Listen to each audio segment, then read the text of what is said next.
Our story begins in the middle of nowhere, with a small group of travelers trying to repair their carriage that has just broken down. While they don't know exactly where they are, they do know one thing. This is bandit country, and every wasted second puts them in greater danger. The group consists of 3 individuals: Rita, a guy referred to only as Old Man, and lastly, a man named Job. The group appears harmless enough, but for some reason, Job travels completely hooded and with his hands bound. The 3 are traveling performers and make their money going from town to town, putting on modest but entertaining street performances. Rita is apparently very skilled with knives, and Job is said to be a strongman. The Old Man? Pretty sure he's just old. The group tries to quickly repair the cart, but they've been spotted, and soon they're under attack by a group of bandits. The thieves seem content with just robbing the group, but after they realize just how modest the performers were, they set their sights on kidnapping Rita and disposing of the other 2 instead. But just as the situation escalates, an unassuming traveler wanders directly into the confrontation: Casca. Everyone's attention shifts to the woman who has just appeared, and in an instant, the bandits' thoughts twist beyond reason. What they want now is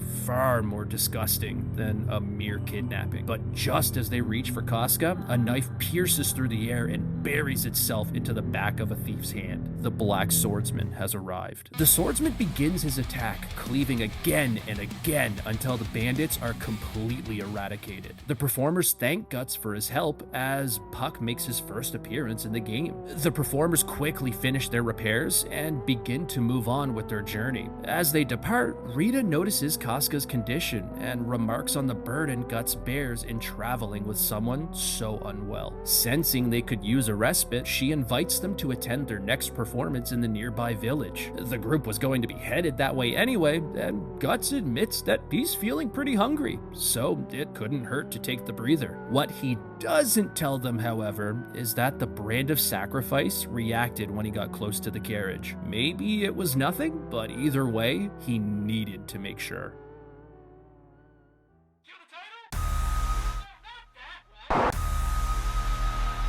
Upon arriving, they find their performance well underway. Rita is busy demonstrating her knife-throwing skills, while Job displays definite superhuman strength. But during his final swing, he stumbles, and the mask covering his face falls off, revealing a face-like mutation growing on his chest. The village spectators recoil in horror and scream that he's been possessed by the Mandragora. They begin pelting him with stones and curse at him in fear they would die if they relent and let him rise to his feet. Rita throws herself between her friend and the angry mob, but it's too late. The sudden barrage pushes Job past his limit, forcing him to lose control. The man has become a Mandragoran monster. As the chaos unfolds, Guts realizes this is what the brand warned him about. The strongman Rita was traveling with was irrefutably demon spawn. Job, now fully transformed, is incredibly dangerous, but for Guts, it's light work, and in no time at all, Job is defeated, trapped in the monstrous form that the possession had forced upon him. The townspeople erupt in a roar of sorrow and happiness, mourning the lives that were lost, disrespecting the deceased monster in the process. Rita is furious. She hurls one of her knives at Guts and condemns him for killing her friend, but Guts feels no sympathy, simply saying, "I don't feel any mercy for monsters," and without another word, turns around and leaves. As he does, a carriage escorted by a number of armed soldiers approaches, stopping him in his tracks. It was the village's ruler, Baron Balzac. Get your mind into the gutter! Baron Balzac! Baron Balzac! Somehow, he'd already heard about a man slaying a monster in the town square. He approaches Guts and, after verifying him as the monster slayer, loosely explains what it is he just faced and how it began in a village nearby many years ago. He describes how anyone who suffers the virus is driven into sporadic berserk episodes, accompanied by grotesque deformities, often a face-like growth somewhere on their skin. And despite their greatest efforts, no cure has ever been found. He takes notice of Casca and says her symptoms resemble those of the infected, just without the visible growths. He suggests that because she isn't too far gone, his doctors may may be able to cure her entirely, and offers this as repayment for Guts' heroics, inviting them to his estate to discuss things further. Guts agrees solely for the sake of Casca, and as they board the Baron's carriage, he secretly instructs his soldiers to continue with the plan. As the carriage pulls away with everyone inside, Rita is left alone to mourn her friend, and as soldiers approach with weapons drawn, the screen fades to black.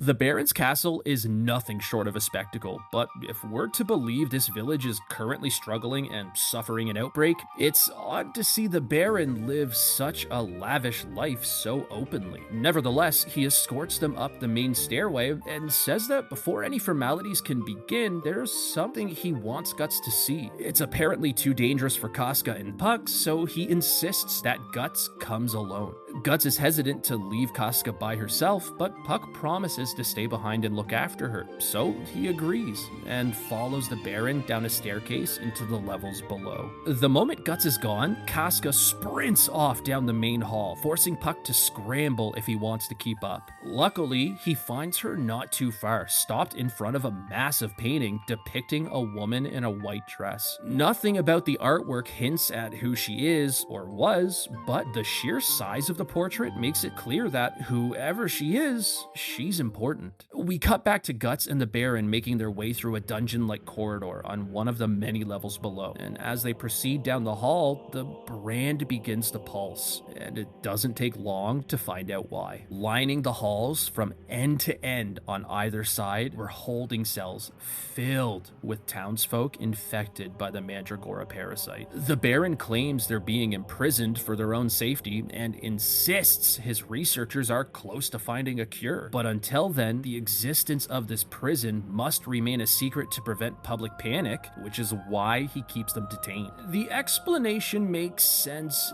enough, but for some reason, the Baron's words feel off. In an effort to validate his claim, the Baron leads Guts further down the corridor into a room cluttered with overflowing bookshelves, various chemistry sets, and science equipment of the like. But most of all, on a table near the center of the room was a piece of a Mandragoran heart. As the scientists already occupying the room continued their experiments, the Baron asks Guts how much he knows about Mandragora possession. Guts says he doesn't think he knows anything, so the Baron fills in the gaps and tells him more about the horror his village has faced for years. He starts by explaining that the parasite seemed to appear overnight. Life in their village was no different than the other thousands of villages like it until one morning, residents of a village under his rule awoke to several of their people suddenly possessed, infected with a virus that didn't, or at least shouldn't, exist. Some were spared, but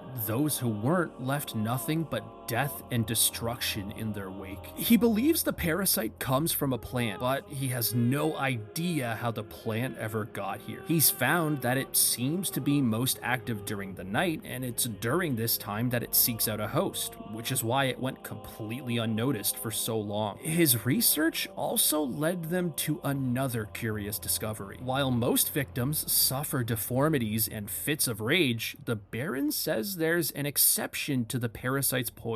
They found that those who were already suffering from ailments emerged from tests healed. He eventually stumbled across a legend that acknowledged the Mandragora's existence that also claimed the parasite was capable of restoring youth and curing any illness, something he now fully believes is true. Then it clicks for Guts. He has heard of this before, but what he's heard is that the Mandragora are a plant that grow deep within the earth, and if they're uprooted, the plant will start screaming. Everyone close to the plant dies a horrible death, while those at a distance just feel tremendous amounts of pain. The Baron confirms that what Guts understands about the plant is true. The plant and parasite are one and the same, making it both a significant discovery and a tremendous risk to study at any length. He admits the risk is well beyond reason, but insists that such a foolish gamble is worth it if the reward is finding a cure. cure. There's just one problem. Every Mandragora plant they've grown instantly dies the minute it's pulled from the ground.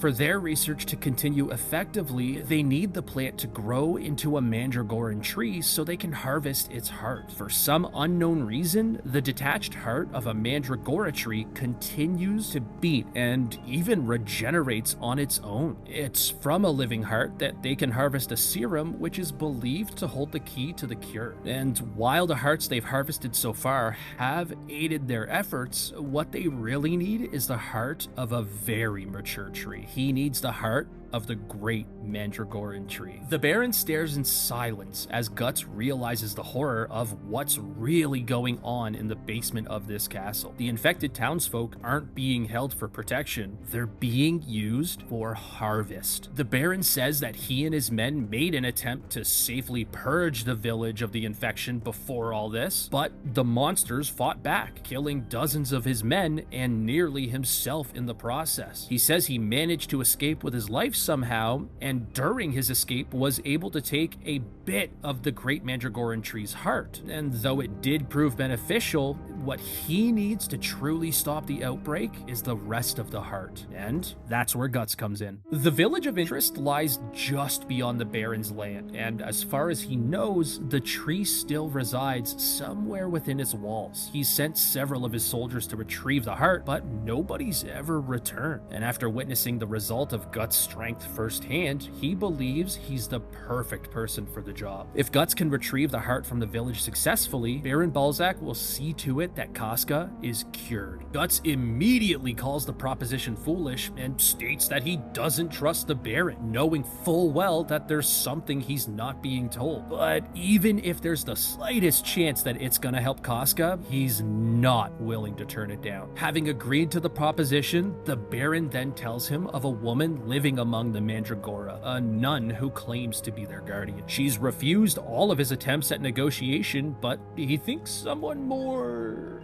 persuasive can convince her otherwise. As Guts voices his distaste for holy figures, the Baron's assistant, a withered, hunchbacked old man, suddenly objects. He rebukes the Baron's decision to rely on Guts and mutters that The item we discussed is near completion.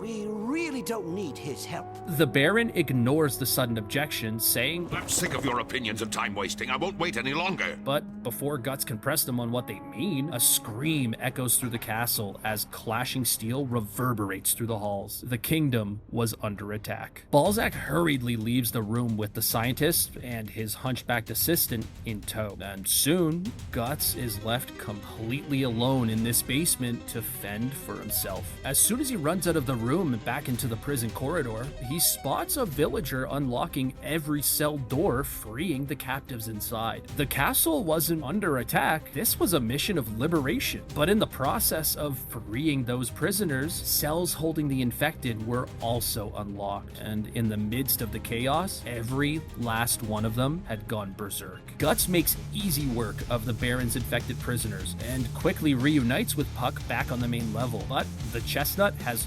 horrible news. The villagers attacking the castle kidnapped Casca. He frantically tells Guts that he did everything he could to keep Casca safe, but was overwhelmed by the sheer number of attackers flooding the castle. He says that he did see them head towards the back gate, and if they hurry, they might be able to catch them. So the two speed off in pursuit of her captors, hoping that Casca is still well and still alive. We cut to the Baron festering over the attack happening in his home. What's odd, though, is that he shows little concern for the attack itself and more concern for the fact that the attackers just managed to get close. He tells his assistant to take care of it, whatever it is, before hurrying off in frustration once again, as one of his assassins appears in the room. The crone tells the assassin ominously to go, as he too leaves the room to take care of the attackers remaining remaining in the castle. We cut back to Puck and Guts sprinting through the village in search of Casca's captors. But no matter which direction they go, Casca is nowhere in sight. Then, when all hope feels lost, a familiar figure appears, Rita's puppy. He barks frantically at the sight of Guts, and after a quick hello, alerts to get their attention. Being an elf, Huck can speak with animals and says that the pup knows exactly where Casca is. If the two follow him, he can guide them through the village and take them directly to where she was. With urgency, they race through the winding streets, cutting down a number of Balzac's soldiers along the way, until their chase leads them to the mouth of a cave where 3 ill-intentioned mercenaries lie in wait. Guts steps forward and demands that they hand over Casca, but the mercs deny any knowledge of her. He gives them a moment to reconsider before resorting to a more effective means of interrogation, but before he can draw his sword, the mercenaries attack, declaring that Guts has seen too much to be left alive. As they begin to close in, a man suddenly bursts into view and shouts, Wait! forcing them to withdraw and sheathe their swords. The man apologizes for the hostility, explaining he'd only just heard about him moments ago. Suddenly, Rita steps out from behind him. Puck yells in excitement to see her and races in for a hug, but Rita doesn't even notice. Instead, she just walks right up to Guts and slaps him in the face. She begins to curse him out and vents her frustration at his failure to protect someone as vulnerable as Casca during the attack. The mysterious man reaches out to calm her, again asking Guts forgiveness because she too had barely escaped death only moments ago. He reassures Guts that Casca is safe inside their hideout behind him and introduces himself as Dunteth. He invites everyone inside to rest and promises to talk further, but says that before they do, they should first seek shelter from the all-seeing eye of Baron Balzac. As the group follows him inside, the Baron's assassin watches on from the safety of darkness, completely unseen and unheard. Further inside the cave, the group begins descending a large spiral staircase reminiscent of the Tower of Rebirth, which once imprisoned Griffith.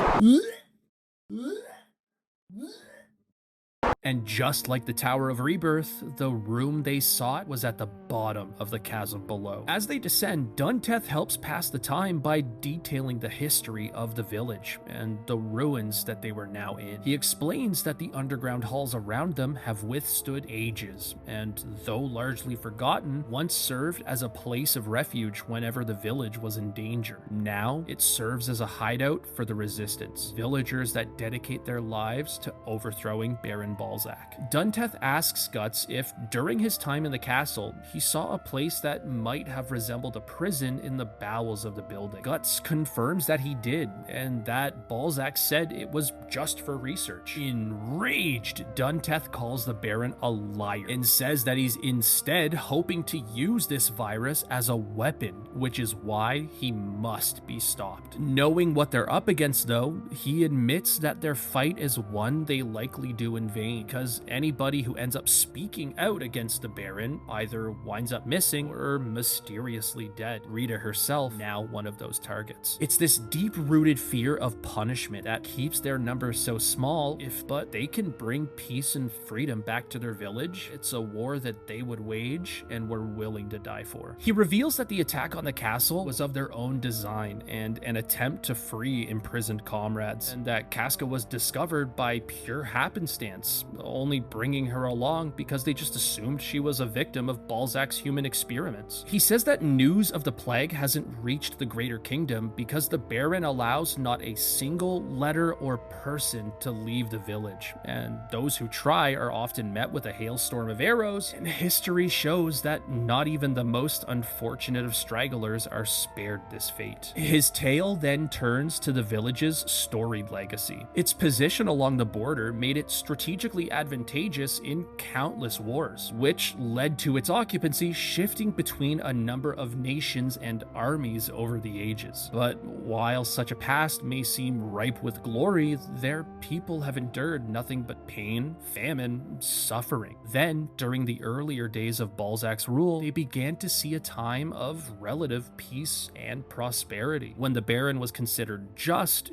and feared only by his enemies. But since the appearance of the Mandragora, he's turned on his people, enforcing only a rule of violence and cruelty. As Dunteth recounts the bitter history, the brand of sacrifice begins to bleed. They'd been walking in the dark so long that night had fallen completely. The hunt for living sacrifice had begun. In the midst of the confusion, the group is forced to separate, but once the immediate threat is cleared, they quickly reunite. Relieved that the swordsman is still alive, Dunteth says that Casca's just up ahead and on the floor below, so hastily he guides them through until, just as he promised, the path took them straight to Casca. Guts rushes in and embraces her, thanking Dunteth for ensuring her safety. Dunteth asks him then what he and Casca plan to do, which is when Guts tells him about his plan to retrieve the Mandragoran heart for the Baron. Dunteth is shocked by Guts' willingness to still cooperate with Balzac after learning of his tyranny, but Guts explains that he feels the Baron might still be useful, considering he's searching for a cure to the disease, and more importantly, Casca. Dunteth pleads with him not to go because there's no guarantee the Baron is even telling him the truth. Overhearing this discussion, Dunteth's wife walks over, and in her arms was their infant son,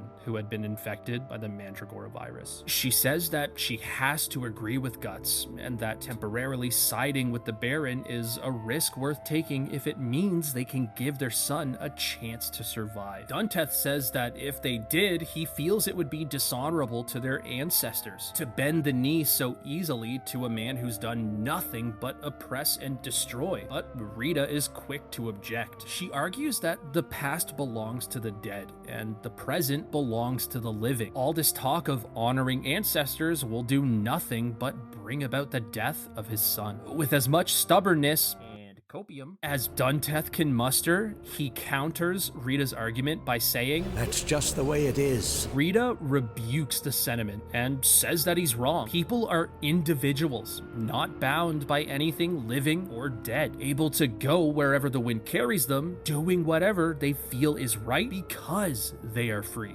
Dunteth retorts and says, "You have no family, do you?" Rita stares back, speechless. He continues, telling her that she's wrong because she doesn't have anything worth fighting for, and that he hopes one day she understands where he's coming from. Livid at Dunteth's barrage, Rita storms off, and the group, minus Dunteth, follow after just to make sure she's okay. They find her not too far, solemnly waiting her feet next to an underground waterfall. Obviously, what Dunteth said bothered her, so she admits that she is completely alone, but it's not by choice. Puck tries his best to cheer her up and reminds her of the companionship she shared with her performing companions, Old Man and Job, but Rita admits that Job was only following her because she fed him, and the Old Man was little more than their driver. She did enjoy their company, but the relationships they shared held no real substance or value. Hearing this, Guts apologizes for cutting down Job, realizing he was probably the closest thing she had to family. her Casca. Rita thanks him for the apology, but insists it isn't his fault. She admits that had Guts not acted so quickly, Job might have hurt a lot more people. It should be her apologizing for being so harsh towards Guts. The two enjoy a moment of understanding, and Guts tells her that she shouldn't rely on other people, but she should still try seeking something that's worth fighting for, because people are temporary, but a purpose worth fighting for lasts forever. With the moment now gone, Dunteth approaches and announces that he'll be joining Guts on his quest to retrieve the heart. For some reason, he thinks he's the one in charge now, and says that their new plan will be to retrieve the heart and use it as their bartering chip instead, so that they can guarantee they get everything they asked for. He also says that he'll be the one to take Casca for safety. Yeah, okay, buddy. But Guts refuses, saying he doesn't fully trust him at all. Given the danger, he doesn't want her to come along anyway. So Rita volunteers to stay behind with her and promises her safety, which Puck all but guarantees. He senses that the cave was once the home of elves, so no evil spirits would be attacking anytime soon. Guts isn't thrilled about having to leave her behind again, but his trust in Puck is growing, and Rita isn't Dunteth, so that's That's a win in his book. And with that, Guts, Dunteth, and a small band of the resistance depart for the village of Mandragorans. While Guts and Dunteth are away, Rita, Casca, and Puck pass the time playing games and talking. And to Rita's surprise, interacting with Casca is almost a one-to-one mirror of her interactions with Job. She was constantly smiling, she was always playful, and for lack of a better term, she was just whimsically childish, just like Job. But as soon as they start to feel safe, a loud bang echoes from the entrance. They all rise to attention when, out of the darkness, a Mandragoran monster sprints towards Dunteth's wife and fells her in one strike. From the smoke appears Baron Balzac's assistant. Brazenly, he reveals that their research never stalemated at all. They just needed to ensure the results they found were repeatable with ease. Now that they found the results they were looking for, Guts and everyone associated with him was of little use to the castle. So he places everybody under arrest and then begins his wait for the Black Swordsman's return. We cut back to Guts, Dunteth, and their accompanying mercs about to die in 3, 2, 1. Entering the forest that engulfs the two villages. The virus is clearly far from contained to villagers, as bears, wild dogs, and even leaping frogs, you heard me, begin to attack.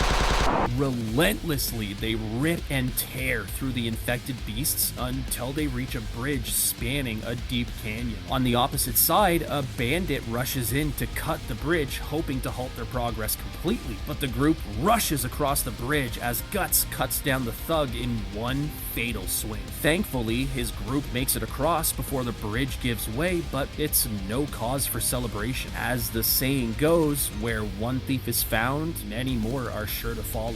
And just as they had feared, around the corner closest to the bridge was a group of hired bandits waiting for them to stagger into their ambush. Expecting the attack, Guts dispatches the attackers with ease, but as they seem to escape the frying pan, they fall from one ledge and land straight into the fire. Infected beasts crawl from the cracks of surrounding hills as giant Mandragorans emerge and advance violently towards the former Hawk's captain. Though formidable, they pose little realistic threat, and after a handful of seconds, the creatures are defeated and rendered completely destroyed. The group find the village soon after, and as they approach, everything appears normal. Aside from the obvious presence of the virus, the village seems perfectly fine. This is nothing like the Baron described, especially the lack of any real violent threat at all. Mocking the situation, one of the mercenaries in their party approaches a rooted Mandragora plant nearby and rips it from the soil. As expected, the plant starts to scream, and in an instant, the once peaceful seeming village had become overrun by rampaging Mandragorans. One of the monsters charges Dunteth and strikes, sending him flying through the air. He lands and looks over at Guts, begging for his forgiveness, and then tells him to let his wife know that he loves her before he collapses to the ground and the earth around him begins to turn crimson with blood. Guts tears through the remaining monsters until a voice behind him pleads for him to stop. It's the nun the Baron spoke of, the one who lives among the Mandragora. She begs Guts to sheathe his sword, which he agrees to do as she approaches the uprooted plant and returns it to the earth. And as soon as she does, she introduces herself as Eriza. She asks Guts why he felt the need to commit such senseless killing, saying that the people here have never wronged him, and as long as you don't attack, they're completely harmless. The only reason they've gained such a reputation as monsters is because all people do when they see them is attack. So the Mandragorans do what anybody else would do and defend themselves. Guts is speechless at the thought of solving conflict without violence, and as he begins to process this revelation, villagers approach Eriza and begin to interact with her, lending a bit of truth to her words. She again asks why he chose to attack, but before Guts can respond, Rita comes running from the forest. Balzac's troops have attacked the hideout and arrested Casca, and to ensure Guts doesn't try to cross him, Balzac has has taken her hostage to force his cooperation. Desperation causes Guts to ignore any attempt at negotiation, instead resorting to demands. He tells Ariza to give him the location of the Mandragora tree so he can get in, get the heart, and leave as fast as he can. She tries to turn and run, but Guts grabs her by the arm before she can get away. He presses her more for the location, but she refuses to break. She instead tells him the story of a boy named Nico, how he lived in the village and was, in her words, simple-minded. He would sometimes disrupt crops for his own entertainment, which gave him the reputation as a troublemaker, but deep down, he was kind, gentle, and incapable of harming another living thing, even as villagers attacked him and called him names. Despite all that was wrong with his life, he was just happy to have what little was right. But then, during a particularly harsh winter that saw several failed crops, Nico collapsed from hunger, and nobody would give him something to eat. So with the last of his strength, he made his way to the church, but as the winter winds blew, the air filled with the sound of celebration bells welcoming the birth of a new year. And as the bells rang, Nico cried, but nobody could hear a sound. He collapsed in front of the church, unheard and completely alone. And as Ariza finishes the story, we see, unknown to the characters of the game, that resting in Nico's lifeless hand was a talisman of fate. The boy was in possession of a behelit. She concludes her story saying that Nico was the kindest soul in the village, which Guts scoffs at, mocking her attempt to infantilize what he knows is a legitimate, deadly threat. Ariza insists that they won't attack unless provoked first. Quick reminder, they weren't. Or one of their plants prematurely uprooted.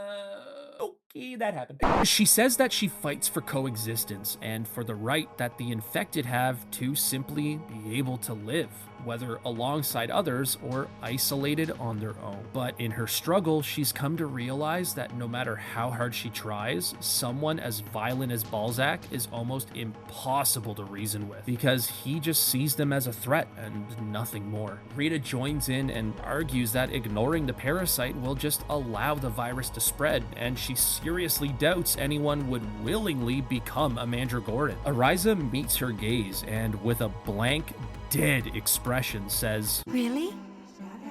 But I want to." She asks Rita who seems happier, Balzac's villagers or the Mandragorans living with her. Rita has no idea how to answer, but Guts is unmoved by the nun's sentiment. He dismisses Ariza as someone who just yaps too much. Sound familiar? And says that if they look different and their hearts are different, then they're not human, they're monsters. And if those monsters stand in his way, he's going to cut them down, her included. For one last time, he asks for the location of the Mandragora tree, promising no further bloodshed if she complies. Still, she offers him no answer, instead turning towards the church, sprinting inside, and slamming the door shut behind her, leaving Guts and Rita in the courtyard completely alone. We cut back to Balzac's castle and find Casca sitting alone in a prison cell, thankfully unharmed. And before we can linger in silence too long, Puck flies into view and declares that he's here to save the day. He does his best to free her from the cell, but night has returned once again. Spirits of the Aether start materializing from within stone walls and begin to advance towards them. Then suddenly they stop as a dark shadow eclipses the moonlight sky. Nosferatu Zod has arrived. He crashes through the ceiling like thunder, driving every spirit from the room, remarking that he smells magic nearby. He spots Casca on the far side of the cell and immediately recognizes her as that branded swordsman's woman,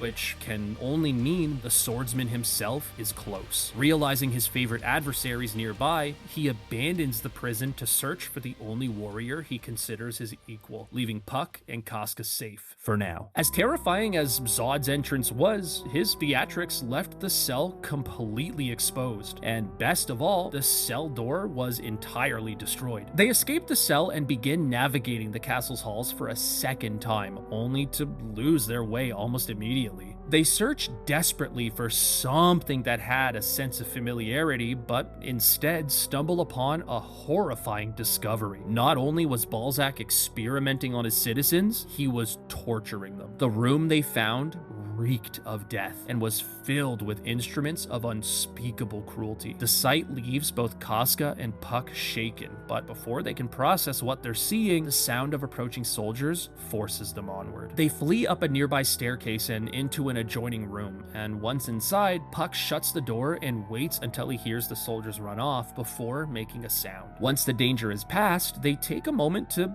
figure out where they were in the castle, and it doesn't take much time to realize that they've entered the bedroom of someone very important. And that someone happened to be standing next to the bay window on the opposite side of the room. It was the woman the two had seen before, and they quickly recognize that she's the same woman from the massive painting that they saw in the main hall. Casca rushes over to the woman and tries to initiate child's play, which the woman responds warmly to, producing a toy for the two of them to share. The interaction unsettles Puck, so he turns his attention elsewhere to exploring the room. And as he looks around, he notices another painting also depicting the woman that was before them. But in this one, her hair was blonde, and standing beside her was a man who resembled a much younger Balzac. Puck realizes that the brown-haired woman playing with Casca must be Balzac's daughter, and the blonde woman in this painting was his wife, leaving him to wonder how someone so seemingly sweet could come from someone so evil. The moment is cut short by the sound of soldiers quickly approaching, so Puck frantically searches for an escape and discovers a hidden door behind a bookshelf. Using the toy as bait, he guides Casca through the doorway and shuts it behind them just as the footsteps close in. But instead of finding an escape route, they found themselves inside an empty chamber connected to a short cave-like hall. And at its end sat a table, and on top of it was a jar containing a Mandragoran heart. And against all reason, Casca reaches inside and lifts the heart out of the jar. Puck instantly protests, but she ignores him completely and begins to coddle the heart, humming softly as if she was soothing a baby. Suddenly, a voice comes booming from behind. What are you doing there? It was Baron Balzac, and he was furious. He storms into the chamber with his eyes deadlocked on Casca and screams, Leave that heart alone! It's mine! He lunges at her, but Casca ducks down just in time. But as she does, the Mandragora heart awakens, its eyes snapping open as it begins to scream. The sound is so violent, it causes the castle walls to begin collapsing, allowing it to carry throughout the village and awaken every Mandragoran. Within seconds, the Baron's kingdom is completely overrun. We cut back to Guts and Rita as they arrive at the church, unaware of what was happening back at the castle. But once inside, the Mandragora heart is nowhere to be found. Rita is beginning to doubt they'll ever find it, but Guts knows better than to admit defeat so easily. They saw the nun come in here, and it's not like she can just disappear, so he scans the room and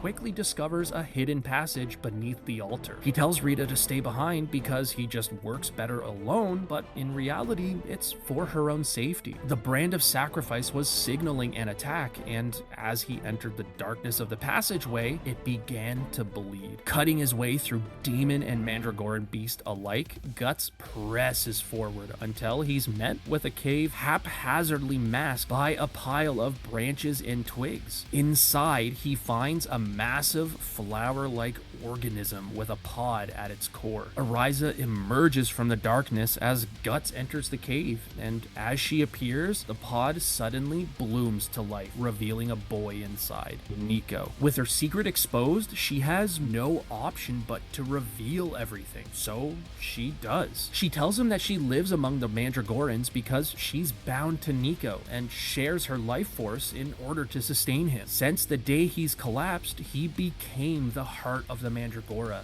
and she'll do everything in her power to make sure he stays alive. With no time to lose, Guts dashes towards Ariza and quickly strikes her down. After rendering her unproblematic, he goes to take care of the real problem. Nico wasn't like the other Mandragorans Guts had faced, and from the response he was getting from the brand, he had a feeling that the boy was bordering on the power of a pseudo-apostle. Their battle is brutal, yet Guts ultimately prevails, and as Nico's life life force fades, his body separates from the pod and collapses to the floor. Guts begins to approach him when Ariza uses the last of her strength to seize the boy from his grasp and flee. As she steps outside, she finds the entire village engulfed in flames. Balzac had sent his men to destroy everything and to place her under arrest when she notices that among them were several of Balzac's experiments. Her worst nightmare had come true. Refusing to bow to a tyrant, she turns towards the flames, clutching Nico to her chest, and disappears into the inferno.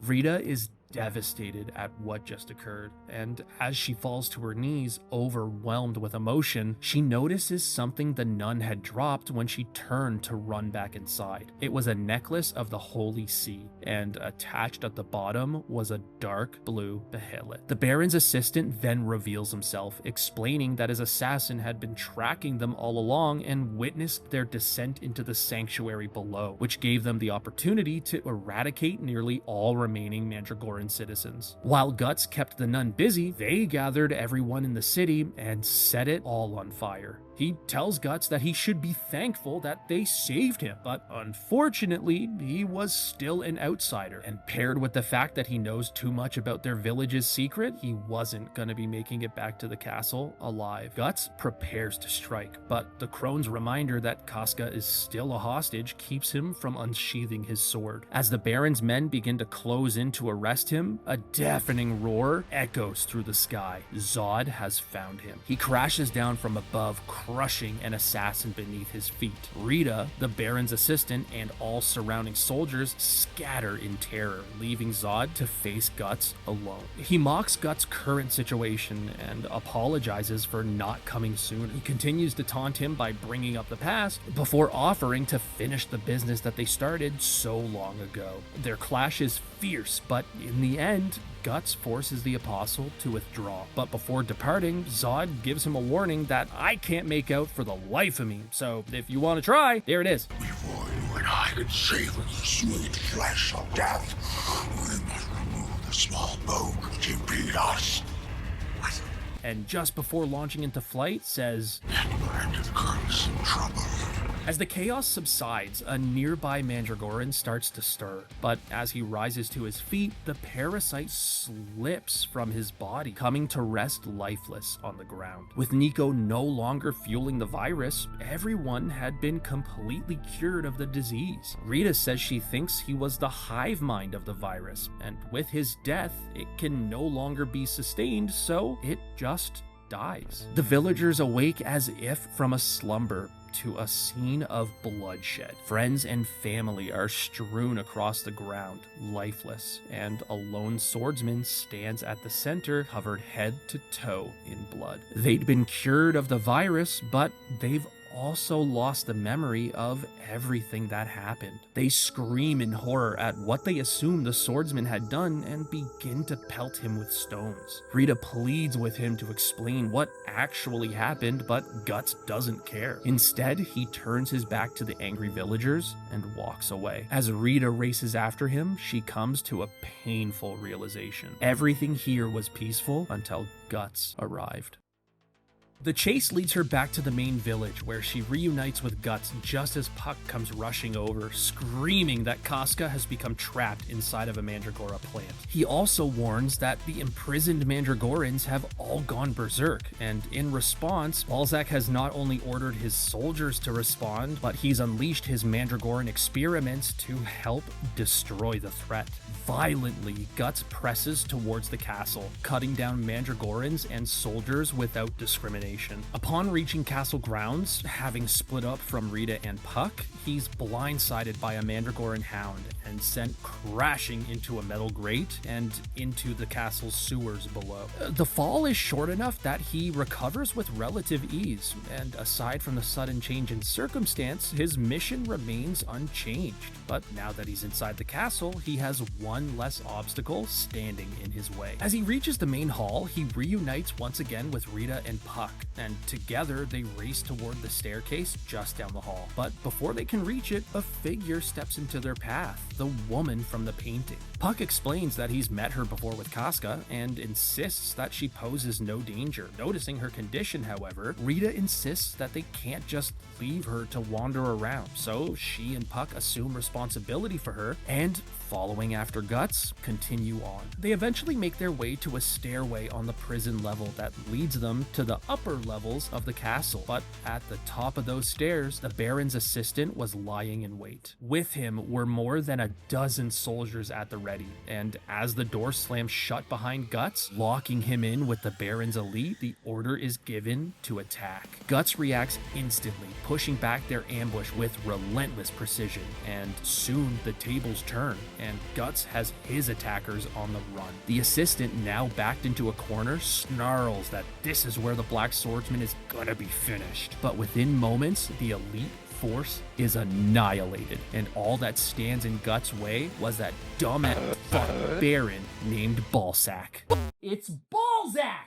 Guts bursts through the massive doors at the end of the hall, followed close by the rest of his party, and sitting in the center was Balzac. His eyes narrowed at the sight of the woman that accompanied them, and he snarls, asking why the woman they'd found wandering the halls was with them. Guts ignores his question and demands to know what he's done with Casca. Balzac says he's simply conducting business and deals can't be made with empty hands, so he did what he had to do. And in the end, whether or not he gives Casca back or not, neither of them are going to get what they want the most. Rita steps forward and asks to know what twisted path led the Baron to this point. This only makes Balzac chuckle. He begins to recount a life he once lived in honor, saying that he had a land to protect and people to rule and someone to love. He speaks of triumph, but mostly he speaks of a burden that grew heavier and heavier until it ended up crushing him both metaphorically and physically. Love became obligation, duty became fatigue, and before long, the only thing that sustained him was swinging his sword and causing blood to spill. But now, after years of fervent violence, even that simple joy had faded. Rita, sensing what he intends to do, asks if he feels his daughter is reason enough to continue living on, to which Balzac reveals the truth. The woman is not his daughter. Her name is Annette, his wife. When she was sick, he administered drops of medicine to her from the Mandragoran heart daily. The cure ended up working, restoring her health and life force completely, but it came at the cost of having her memories completely erased. Ever since, she's lived life without the ability to communicate or recollect a single thing, and nothing he's tried has managed to restore her past. He fears that because of everything he's done, his greatest love will forever wander the earth as an innocent child, while he's cursed to remember everything he's done alone. With that, he pushes Annette from his embrace and prepares to meet the end of his path. He injects himself with a vial of Mandragora extract, revealing his own infection. The poison begins to mutate his body into a much more monstrous form, and once complete, he lunges towards Guts. His last stand has begun. The two fight with unrelenting ferocity, but after what feels like an instant, the Baron falls to the ground as Guts stands over him victorious. Annette, seemingly unaware, approaches the body of her beloved and stares at him in silence. Puck yells to Guts that Casca's close, so the group continue their mission further inside. But as they rush to leave the room, Rita drops the necklace she found in the village, leaving it behind with the critically wounded Baron. The group race through a hidden pathway, and as they get closer to Casca, the Mandragora outbreak seems to be getting much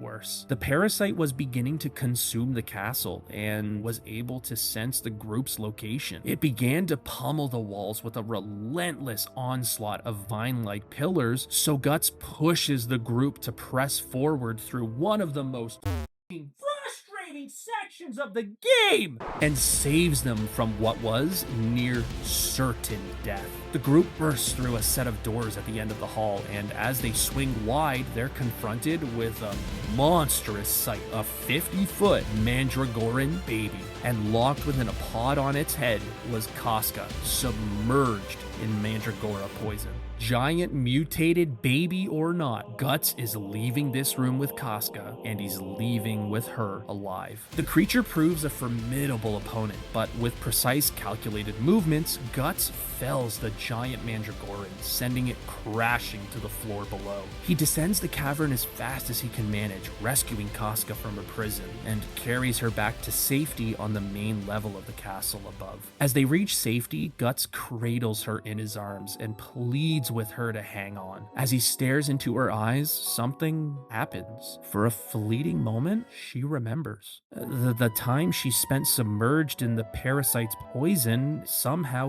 healed her, but the effects weren't long lasting. Whatever genetic material that had restored her memories quickly died away, and soon she slipped back into a docile state, and the Casca Guts remembered was gone. The scene cuts back to Annette standing over Balzac, eerily laughing as his life slowly fades away. But with the last bit of his strength, the Baron begins to join in, and as the two's laughter resonates throughout the throne room, his blood begins to pool, and the bayonet Rita had dropped suddenly begins to cry. Hearing the commotion from the hallway, Guts rushes into the throne room, only to find reality shattered in a painfully familiar form. They had been in this room. He had been here. The Baron had summoned the God Hand and offered Annette as sacrifice. Enraged, Guts engages the newly appointed demon, and knowing the man had submitted himself to the most evil of adversaries, he unleashes a storm of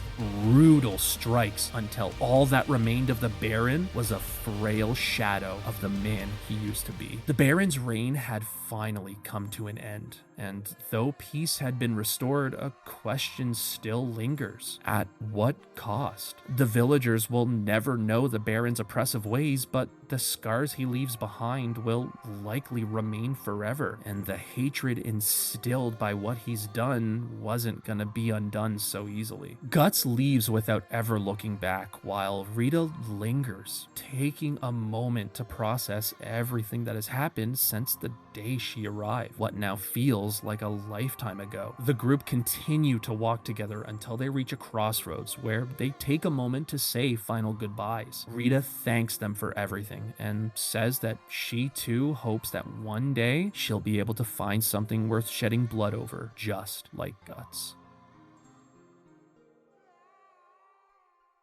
Oh, one sec, just gotta rewind the tape.